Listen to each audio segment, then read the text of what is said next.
Welcome to Unwrapping the Gift of Grief, where the transformative power of healing is explored. Meet Crystal, your host, a grief coach, advocate, and author. She will guide you through the journey of grief, sharing stories and insights that will inspire resilience and wisdom. Get ready to discover the hidden treasures within life's toughest moments as she takes you on a journey towards understanding and healing. Thank you for tuning into Unwrapping the Gift of Grief. Let's begin to unwrap.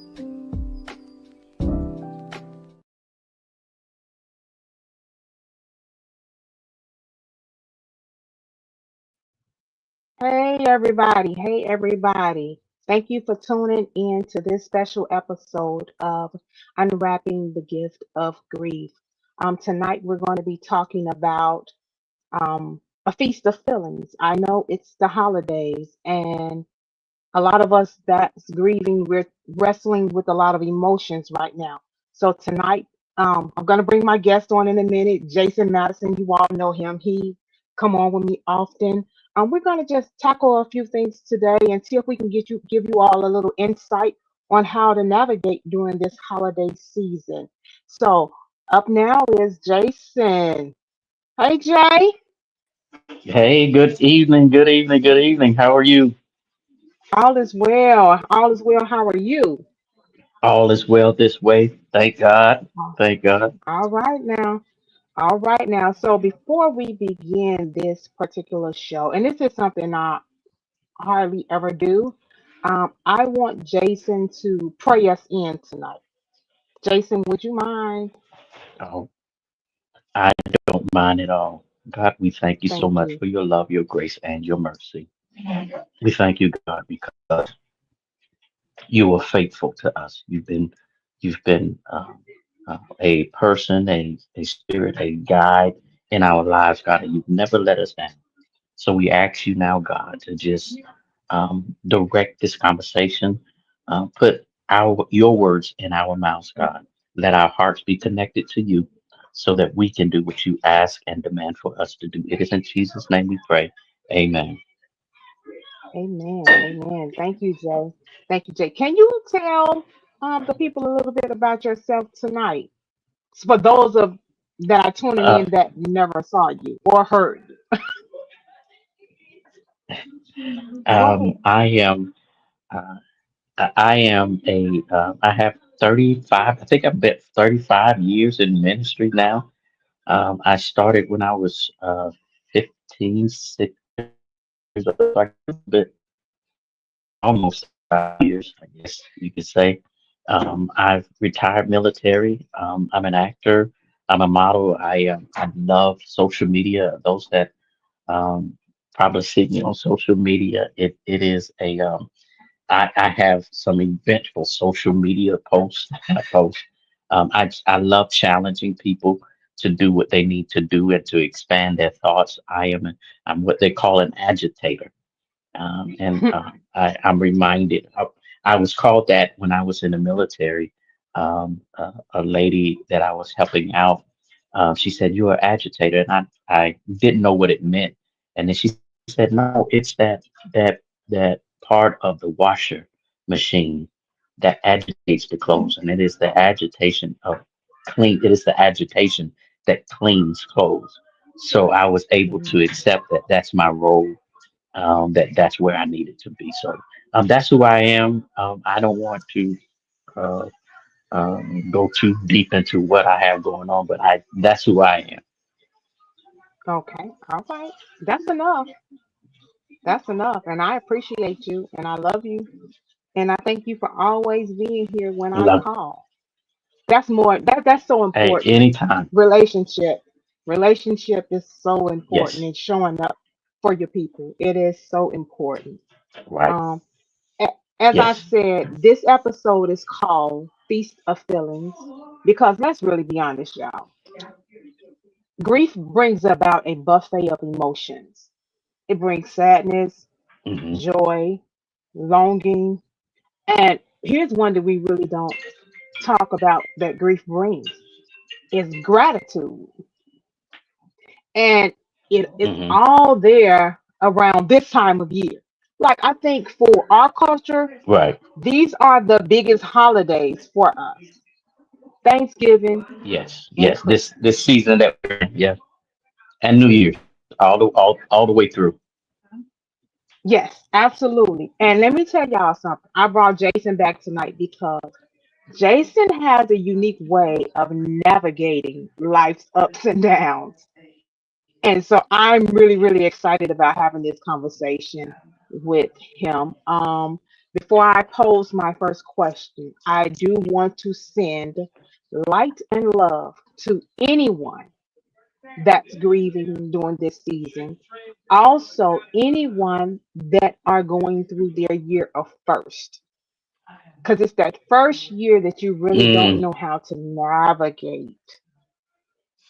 So I'm sending light and love, and I've been there right. before, time and time and time again. I've been there. So I may not understand your grief journey because every journey is unique, but I definitely know what it feels like for that first year. And I also want to send special Mm, light and love to my friend LaShawn Hoffman on the passing of his dad. Friend, I love you so much. I love you so much, and we will get through this. We will get through this. mm, Jason, my first question to you: why do you think it's hard for mhm. people to talk about grief? Well, it's several ways to look at it. Um, Navigating it from the spiritual side. Mm-hmm. You know, from the church we're taught, God got it. Just pray your way through. God will Mm-hmm. send you a comforter, and and what we do is we've been trained or we've been conditioned to think that if I'm sad or if I go through emotional turmoil doing for too long, I must not be Mm-hmm. saved. So what we do is we push things under the rug and we refuse to Mm. talk about it. We refuse to have a conversation. We refuse to express ourselves because we always want to be spiritually strong. Um, Hmm.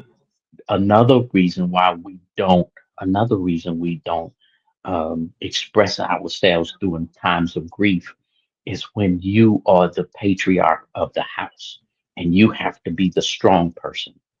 And so you don't get a chance to go through the process, the emotional process that comes along with grieving because you have to be the strong one. You're the mother and your children are the you're the you're the big sister, so you can't, and because you're the big sister or the big brother, you can't, you got to be strong for the rest of the family. So those are two strategic ways, or two noticeable ways, I should say, that the reason why we don't express ourselves is because one, we was taught that I got to be spiritually strong.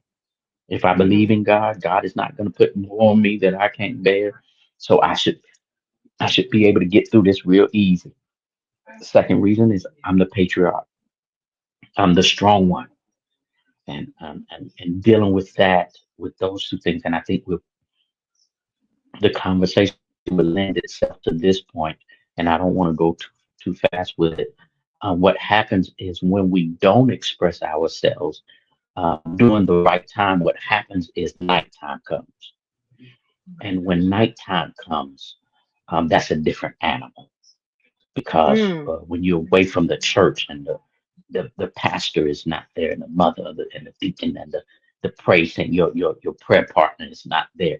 It is at night that grief jumps on you when you are the patriarch or the strong person of the family, and when you done helped everybody else, you made sure everybody got something to eat and they're tucked in and they got everything going on, and then what they do, the lights goes off. Everybody's in their Yes. bed now, Yes.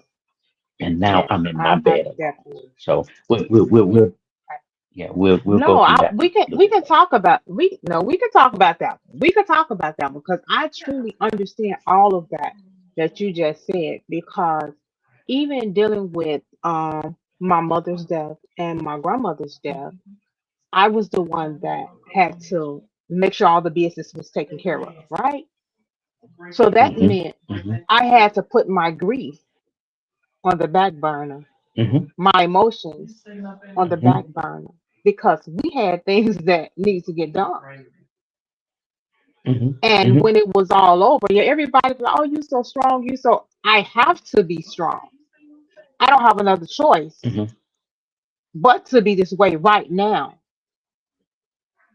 because Hmm. these things have to happen, you know. So I thank you Hmm. for pinpointing that because that's the thing we never really talk about as well, Jay.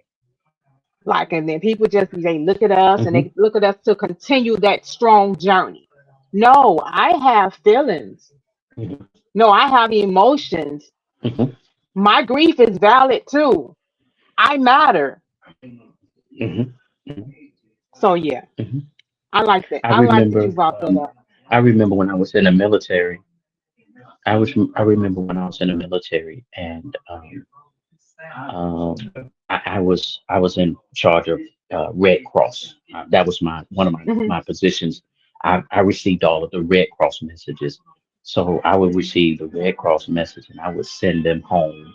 I would to contact the person, the service member, and I would send them home, and I would make sure that they got what they needed, and da da da da da da. Da. And then a Red Cross message came for me. Mm, The problem was I was the only one equipped to handle that position. So when it was time to come home for me, I couldn't because I was too valuable to the company. So I couldn't grieve properly because I was too important to. And so you can only imagine my God. the the the, the grief that I went through. I done helped that person, and here's another. And I'm dropping these nuggets probably too fast. Here's the problem. A lot of times, when it comes to grief, you reach out. We actually reach out to uh, different people that that you know you helped. You know you helped that person. You know you helped that. Now it's my turn. Where is everybody? Mm, Where's the help for me?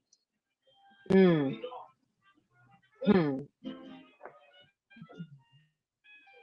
Well, now, where is everybody? I, I, I, I know that's gonna we'll go with we'll dig into that. We'll dig because that's part of We'll the dig.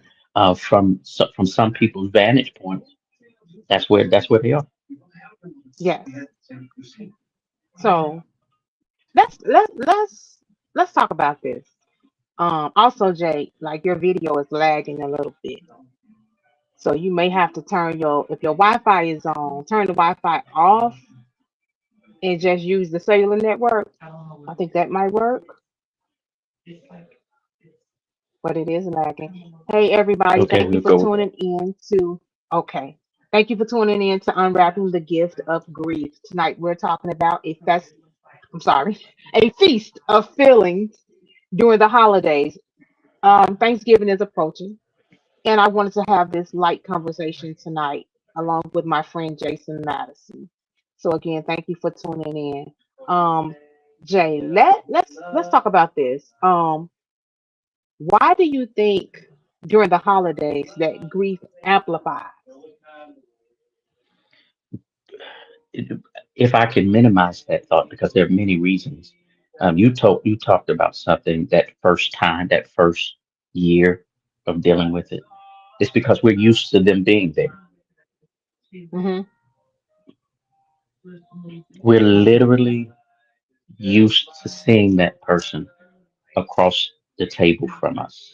We're used Yes. to being able to call Big Mama up or Grandmama up and say, "Hey, how you cook this? I forgot this recipe." We're used to having that access, but now this year they're not there, and Hmm. grief. really comes because, and we talked about last time we did a show together. We talked about grief comes into so many different forms. Losing a job, Yes. they say. So imagine next year, you're in the same spot, and oh, I remember last year. You know, I had all the money that I needed to buy all the gifts that I wanted. I threw the biggest Thanksgiving, and it was all on me. But this year, I done lost my job, so now I'm dealing with things Mm-hmm. that I didn't have to deal with last year or before. Mm-hmm. A lot of time people, uh, because they remember when. If there's no better way to say, it, they Yes. remember when. Yes. Yes. Absolutely. Absolutely. And I often say, and I said it yesterday on the post, I believe, but I often say that grief is a reflection of love. And especially during the holidays, love is everywhere. Like the music, the memories, the traditions, y'all. It's tied together. It's beautiful, but it can be a bit overwhelming. I think for me, the hardest part of grief is how grief doesn't follow a schedule. You can be laughing at one moment, you can be in tears the other moment. So it's just like grief shows up at the table, and it's like that uninvited guest that gets on your nerve, but it's Hmm. still part of the feast, y'all. It's still part of the process. It's still part of life. That's what Hmm. grief is. Um, Hmm. Jay, what would you say to someone listening right now who feels torn between wanting it, wanting to enjoy the holidays and feeling guilty for trying to enjoy the holidays? I would say this. Um, uh, what would you think that person that you're grieving over? What would you say that person wants for you? Do you think that that person wants you to sit around and not enjoy yourself and not continue to live? Um, Mm-hmm. and also um, acknowledge the fact that you have to keep on living. That's what I was just getting ready to say. You have to acknowledge the fact that um, death, and no matter how we view death, whether it's a physical thing, whether it's a job, whether it's a divorce, and we talked about all of those different things, understanding that death is a part of life, but Mm-hmm. because it's a part of life, you have to keep on living. Um, you can't bury yourself in an emotional grave because you buried someone in a physical grave. You can't do that. That's true. That's true. Jay, your And a TV lot of times, loud. Is you heard me? okay, I'll turn it down in a minute. Yeah, Your I'll TV turn it down loud in a as minute. ever. Go ahead. Yeah, and so that's where I would go with it is I would get to a place where um, I understand that life allows us to um, go through ups and downs. And in order to enjoy a better Mm-hmm. life, for us to enjoy a better life, we have to accept not only the sunshine, Mm. but we have to accept the rain. It's a Mm-hmm. part of life. Not everybody is going to be there forever. We're not going to, Right.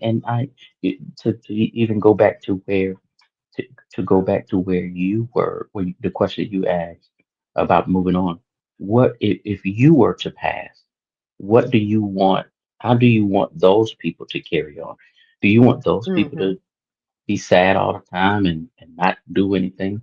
I told my sons, and I had a conversation with my sons a couple of months ago, that in order for us to to to move forward, if in the season that is my turn, I said, no, y'all make sure y'all have a good time. Throw a cookout, play domino, play spades, enjoy yourself. I'm gone. Enjoy Hmm. yourselves. And we have to acknowledge the fact that when we're gone, we're gone. Okay. Thank you for that insight. I'm going to put my advocate hat on right now. What I would tell a person is your feelings, they are completely normal. Yes, grief is complex, but listen, grief doesn't take a break, y'all. And just because it says Thanksgiving, Memorial Day, Christmas on the calendar, that does not mean that grief is going to take a back seat to those days. Don't be guilty about moving forward with your life because at the end of the Hmm. day, life goes on. Life really goes on. But see, here's the part, and I think Jason just kind of said this about sunshine and rain. Joy and grief can coexist, right? Giving your giving yourself the permission to enjoy those moments in your life during the holidays, it doesn't mean that you forgot that person. It don't mean that you're dishonoring your loss. In fact, it actually means you're allowing yourself to feel joy, and it can be a way of honoring your loved one and the love that remains in your heart. So, if you may be torn about celebrating and moving forward on the holidays, try starting small. Play that favorite song. Participate in a new holiday tradition. Get with your friends. Have friendsgivings, friends months. Do something with your children. Incorporate something new, something that feels manageable to you. Don't overdo it. Do what you can. And remember, you don't have to do everything. You're allowed to create your own holiday experience in these moments. And it's the experience that That is feels so right true. for you. Yeah, absolutely. It's the experience that feels right for you on this journey. And I'm going to say this before we go to the next thing. Please give yourself grace. Give yourself grace. Grief isn't about moving on, it's about learning how to carry your love and memories forward while still making space for your own healing and happiness. It's not easy, y'all, at all. It's definitely not easy, but you deserve both. You deserve to live. You deserve joy. You deserve happiness, and you deserve peace. So that's all I got on dealing with those emotions and feeling guilty during the holidays. Live, live, live, and live more. You got something, Jay? No, you hitting everything on the head. You hitting everything on the head. I want to double back to one thing that I just mentioned, because I learned this, and I know Grandma did this, and Mama did this, and Great Grandma did this. But it's okay, y'all, to create your own traditions. Jason, are there any traditions that you do during the holidays, or that can help bring healing Well, to your holidays? Should I say? I think for me, I'm built kind of different. I had to. One of the things that I've learned, especially over the last maybe 10, 15 years, I've noticed that when the Hmm. patriarch of the family dies, a lot of the family event dies. And so we've been left with having to come up with new traditions because the traditions of the past was everybody meet at in one location and we all have dinner together. Like this year, Hmm. this is probably the first year me and my brothers and sisters never got together because we have our own problems and issues and things. But back in the day, you know, I don't care what problem you have. On Thanksgiving Day, you knew you was where you was gonna be. Christmas, you knew where you was gonna be. Hmm. New Year's Day, you knew where you was gonna be. And so, yes, part of the growth process is, or recovery process is creating your own new traditions. But I think that that's based on the individual. It's Yes, literally based on the individual. yes, yes. And I found myself, as of late, this last past year, like I'm a big holiday girl, especially Christmas. So I find peace in getting some cocoa, getting some champagne, turning on the Christmas movie. I don't have to be around a lot of people. I'm at the point where my peace is important and I'm doing what makes me feel happy and what brings me solitude. So those are the new traditions that I'm creating. If it's just getting on the couch in my Christmas pajamas and rubbing our feet together, that's what I want to do. But I want y'all out there to hear me and hear me well. Start saying no. I always say this. It's okay to say no to some things that don't feel good to you. If you don't feel like operating in that space, say no. If you feel like that gathering is too big, simply say no. I'm not going to be able to do it. Matter of fact, let's be politically correct. Say, I don't even have the capacity to attend said event. It's okay, y'all, to decline some of this stuff because your healing is what's most important. Your healing is necessary. Nobody is on this journey but Especially in you, that and you first have to year. do what's best for you, especially in that first year. Absolutely. So listen to me when I tell y'all setting boundaries is not selfish, y'all.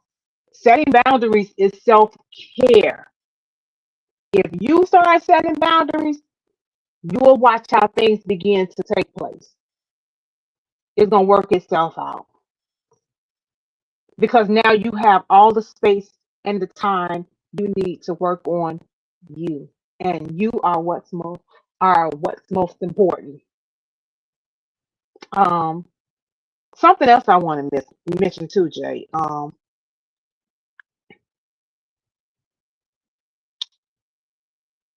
And this might upset a lot of people because, well, it may not, but it's gonna prick a thought. Just because you alone does not mean that you're lonely. I Y'all think need to dwell. that Go ahead, go um, ahead. I think that that's where a lot of people miss it. Just because Hmm. you're alone don't make you lonely. Hmm. Um, Hmm. because if that person was, think about this, if that person was still here, you would still have things going on in life. Um, Yes. you have to learn. You have to learn um, to to expand now, and that's I think that's the thing. Sometimes memories. My brothers and sisters. We sit around on conversations all the time, and we talk about my uncle Rick, who stuttered, and we laugh about the memories. We talk about my grandmama, my aunts, my other people that have passed, and how my dad used to tell jokes, and how Uncle Cicero used. Sometimes that's the best way to do because now you get to sit the next generation down and say, "Oh, if he was around such and such, he would have did or she would have did," and you get to begin to tell the stories. And a lot of That's times right. that's what it is when it comes to passing it along, passing it down. Back in slavery days, the storytelling and passing down, we didn't have history books. We had to verbally tell the stories.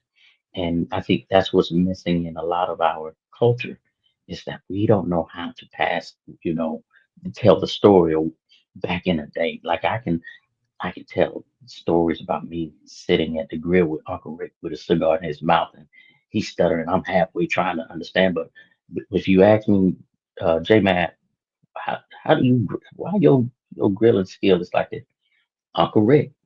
Let me tell you one thing. One time I was with Uncle Rick and da da da da, and the stories get to come, and that's how we continue to love those people through the stories because they never left us because the best part of them they actually left with us, and those are called memories.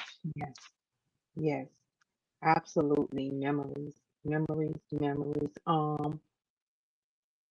I'm going to go to hmm, a memory of my mom, right? So every the New Year's, the Christmas, the Thanksgiving, my mom would make these icebox lemon cherry pies, right? But I'm thankful, I'm grateful that my mom taught me how to make these pies. These are things that the elders should pass down. These are recipes that in our families we should be passing these things down. So my mom taught me how to make these pies, right? And so now I'm getting ready to teach my son how to make these pies. While I'm going to do that, I'm going to actually be having a conversation with him, pouring things into him from his grandmother and his great grandmother. And hopefully he can cherish those things and hold them dear to his heart. And then when he becomes the elder, he can pass Right, it on and pass it on and pass it on. And even with my daughter, right. like my daughter don't know how to cook dressing. But it's my goal before I leave this earth to teach my daughter how to make dressing, Hmm. a whole spread, and my Right, caramel cake right. and my peach cobbler so that she will know. And these will be memories that they will have for the holidays going forward. Um, I but remember a couple of Thanksgivings ago. I told my brothers and sisters, I said, don't worry about it. Thanksgiving is on me. I'm gonna do everything. I'm gonna cook the entire Thanksgiving meal. I got it. really, And mhm. and so um, I got all of the recipes that I remember my grandmother taught me, and I made the mm, macaroni and cheese. I made the greens. I made the turkey. I made the ham. I did the whole thing. And the day of Thanksgiving, everybody got their plates, and all of my brothers and sisters said, "Jason, this tastes just like grandmama. This tastes just like grandma." And they said, "How did you learn how to do that?" And I expressed to them. I said, "Grandmama used to. Y'all didn't know this, but grandmama used to make me sit in the kitchen and and learn how to cook." She said, "Jason, you're gonna marry a woman that don't know how to cook, so I need you to get in and learn how to cook." But that particular Thanksgiving, that that that particular Thanksgiving, I sat cooking, but I talked to my grandmother the entire time I was cooking. mm, I had a mm, whole conversation. Hey, grandmama, I've been dealing with this, and what do you think about this? And so I talked to my grandmother and my great aunt Catherine, and we would sit there, and I was just moving around like my hands was free. It did all mm. of the things by itself, and I think that is something I learned to do, to just remember them and be in that space with them. And when I say they told me, they said, Jason, I don't know how you did this, but this food is good. This tastes just like grandmama made Mm. this or that. But that's how I did. That's what I did. Yes, listen, Jay, I definitely get that. I recall, it was 2 years ago. First of all, I love chitlins. I don't care what nobody say. I like chitlins. I like them. I love them. but I never cleaned them because they stank. So I would have my friend mom. She actually I would go over to my friend Trina's house. Her mom would cook chitlins, and I would go over to Trina's house for the holiday, and I would eat chitlins as much as I wanted to. Chitlins till I got sick. Well, one year Trina mom couldn't really do chitlins, right? So I decided that I was gonna do chitlins. And that was one of the things my mom did. She made chitlins. She cleaned the chitlins. I stood in that kitchen. I cleaned them chitlins and I boohooed and I cried the entire time because I just felt like my mom was right there guiding me through making the chitlins, cleaning the chitlins. Chris, you know you gotta do this. Come on, turkey, cause I'm turkey. Come on, turkey. You gotta do it. You gotta do this. You gotta do this. So I just felt like, oh my God, her presence is here while I'm doing this exact thing. And it happens often when we revisit traditions that they used to do, or they were a part of, or the things that they were in charge of. That happens a lot for me. And I find myself getting teary eyed now, but I'm not going to cry, y'all, not tonight. But that's just a reminder that they are still with us. They are still with us. So embrace those memories because those memories will last you a lifetime, especially for those of you who still have parents living. I don't understand how people can have parents living and don't even take the time to spend that time with their parents. You can't get that time back once they're gone. Embrace these memories, y'all. Create new memories. Yes, Take lots of yes, pictures. Take lots of yes. pictures. If your mama call you, if your daddy call you, pick up that phone. I don't care if they call you 20,000 times a day. Pick that phone up because it's going to be a day when that phone will stop ringing. I do not want y'all to be out here with the woulda, coulda, shoulda. No regrets, y'all. Do for y'all parents, do for y'all grandparents, do for y'all children, do for y'all grandchildren because time is winding up. Create Okay, memories. create memories. Create memories. I'm trying not to cry. Create memories. But I'm gonna go ahead. I'm gonna shift gears on this. I'm gonna shift gears, and this is about to be a real tricky conversation right here. The role of a support system, a good support system. I really want to talk about how family and friends can support someone who's grieving, and I want to talk about the importance of being a supportive mate, especially if you still have your parents and your mate don't have your parents. It's important to be supportive because that can make or break your relationship. It can make and break your friendships. Jason, what you got to say about that?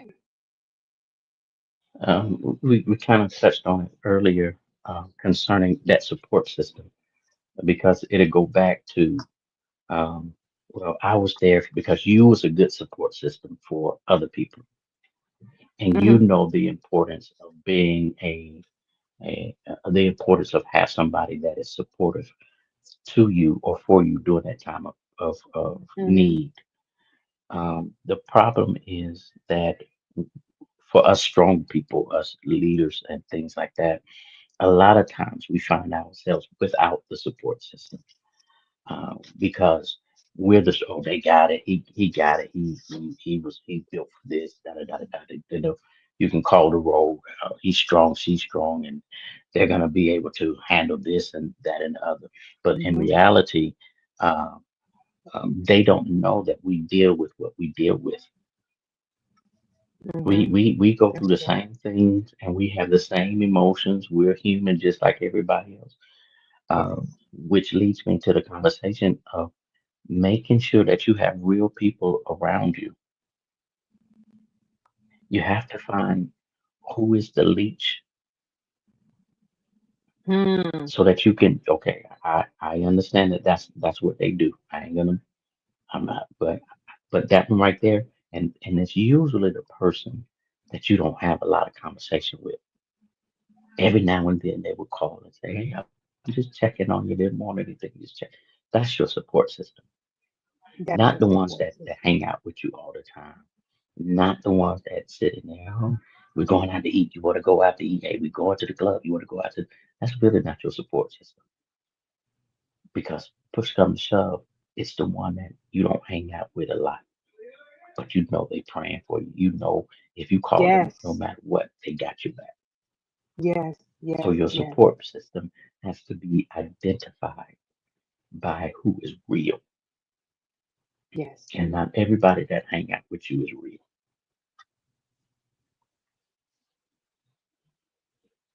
That's right, Jason. You done said something tonight. It's You done important that said something we tonight. understand when it's like I don't know if you play spades. Um, I I do. don't play spades.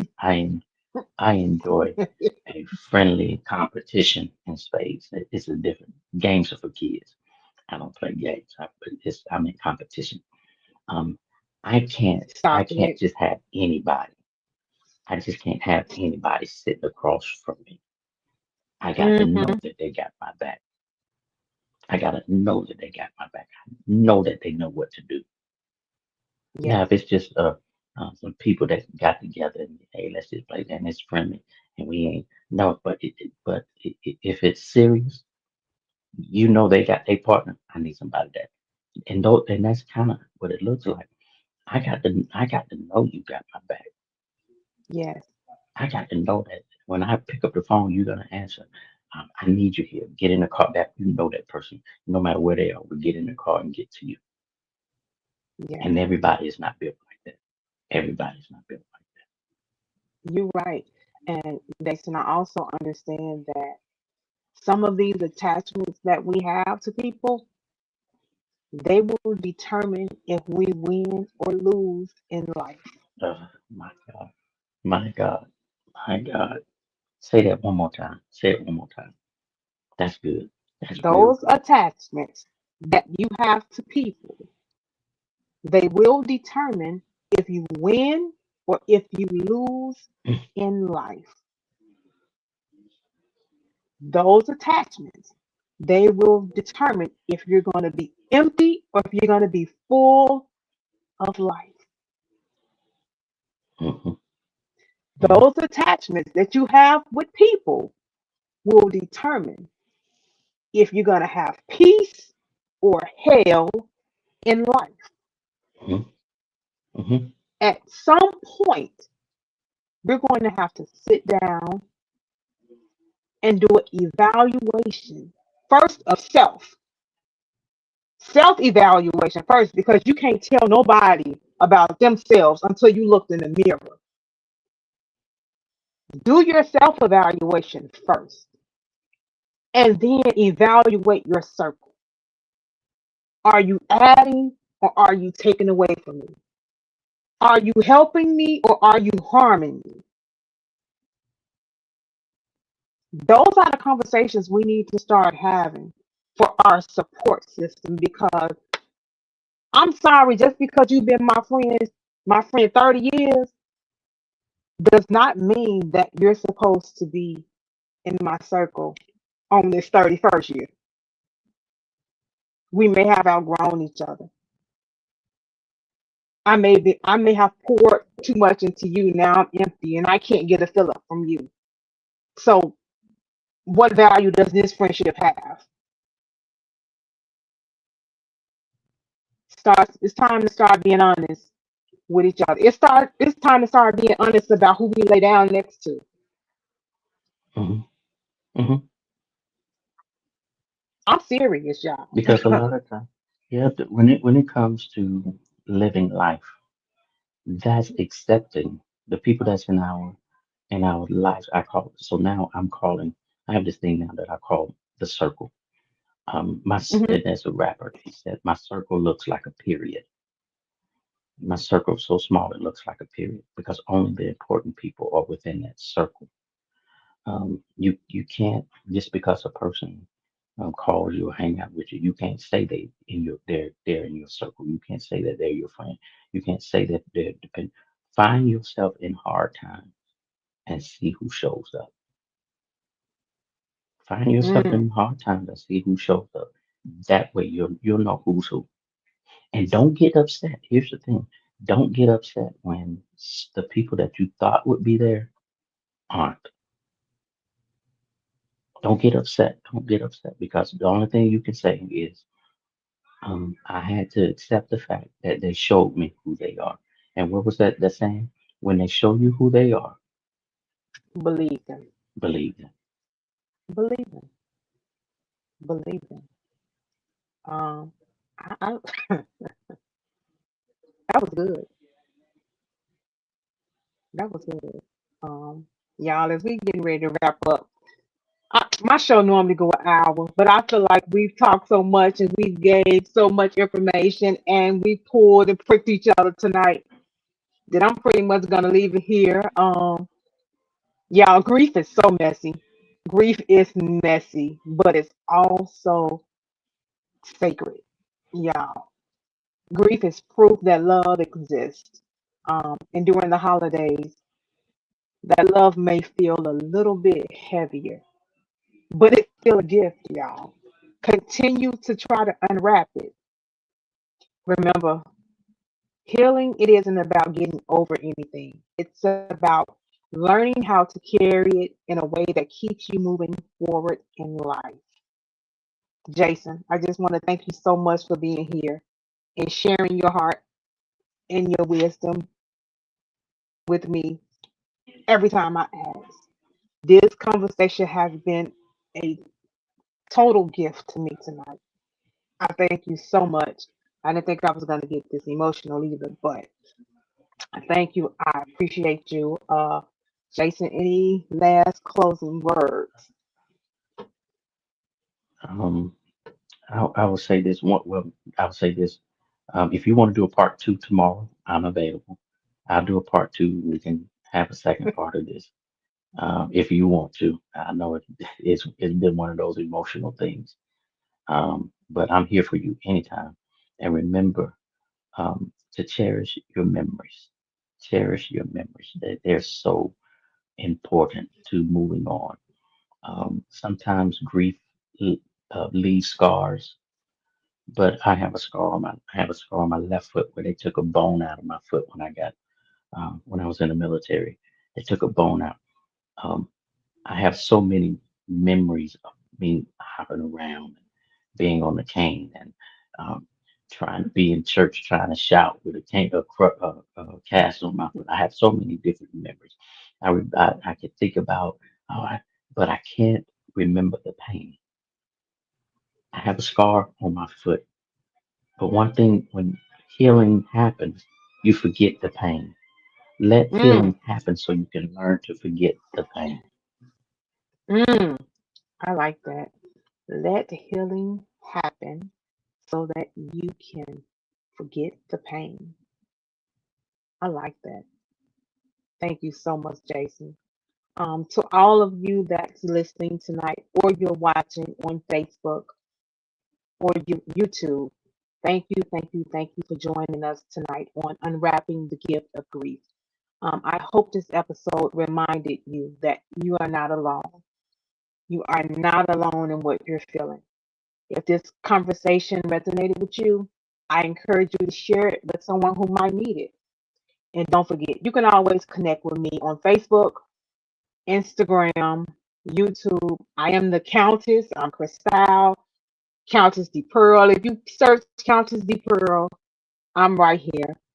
And I created this platform and community for you all to give you a space to feel welcome and heard. Because many times people write us off because they don't understand, because they have never sat on that road. So this space was created just for you. And I thank you for tuning in tonight. And I'll just leave you with this thought. And I'm going back to just because you're alone doesn't mean that you're lonely. Take time to honor your feelings, your memories, and most of all, your heart. Healing is possible and hope is always within reach. As I always close, if there was no love, there will be no grief. If there was no grief, there was no love. So consider yourself blessed. And until next time, take care of yourself. I'm Crystal. That's Jason. And we're signing off. Thank you so much for watching Unwrapping the Gift of Grief. Have a good night, y'all. Have a good night. Good night. Thank you for joining our conversation tonight and for diving deep into the journey with Crystal. Remember, healing, it is a journey and you're not alone. So, if these talks resonate with you, share, subscribe, and connect on all platforms. Together, we can unwrap the gift of grief. Until next time, Crystal is here for you. Find this podcast on all streaming platforms. Don't forget, this podcast is brought to you by Countess D. Pearl LLC Productions.